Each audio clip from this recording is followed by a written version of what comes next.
Bonjour, je suis Julien, votre professeur de français pour le niveau d'ALPH C2. Dans cette vidéo, nous allons nous intéresser au style d'écriture. En effet, chaque auteur possède sa propre manière de colorer ses textes et de les rendre uniques. Comment peut-on définir un style d'écriture? Tout d'abord, par les registres de langue. Trois éléments donc pour déterminer le style d'un auteur: le registre de langue, mais aussi les procédés littéraires ou encore les figures de style. Commençons par les registres de langue.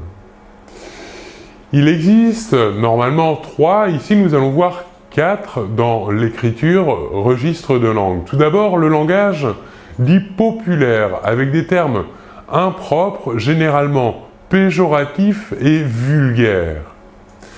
Ce langage est très peu utilisé, ou pour une utilisation précise dans un texte. Ensuite, nous avons le langage dit familier. Le langage familier, on y inclut des anglicismes, par exemple, des régionalismes, des mots tronqués. C'est plutôt le langage de la vie quotidienne. Ensuite, nous avons le langage correct, on pourra dire également standard.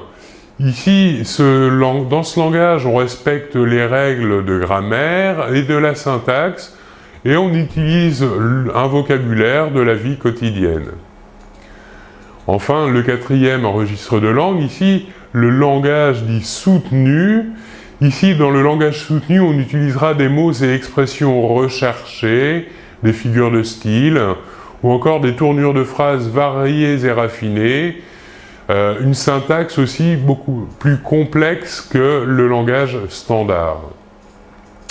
Voilà donc le premier élément sur lequel on peut définir un style d'écriture, les registres de langue. Passons maintenant au deuxième élément. Ce sont les procédés littéraires. En effet, dans un texte, on peut utiliser différents procédés littéraires, comme par exemple l'utilisation de dialogues ou bien de monologues, ou encore des procédés littéraires comme la description, ou encore le portrait, ou encore un procédé littéraire qui est la narration.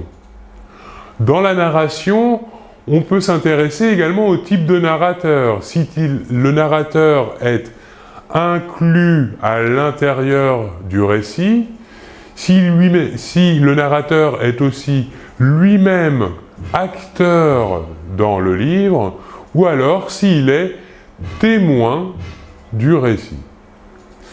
Enfin, on peut s'intéresser aussi à un autre procédé littéraire qui est la digression qui est des retours en arrière, par exemple, dans un texte. On continue. Le troisième élément ici de style d'écriture auquel on peut s'intéresser pour définir le style d'écriture d'un auteur, ce sera les figures de style. Donc les figures de style, on en a vu déjà quelques-unes, en voici d'autres. Donc on a des figures de style comme l'antithèse, la métaphore, l'énumération, la gradation, l'euphémisme, l'hyperbole, l'ironie ou encore la litote.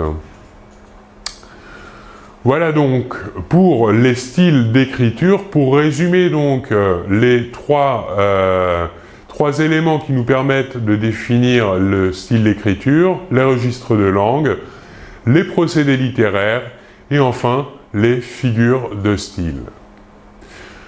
Je vous remercie beaucoup de votre attention et l'on se retrouve très bientôt. Au revoir.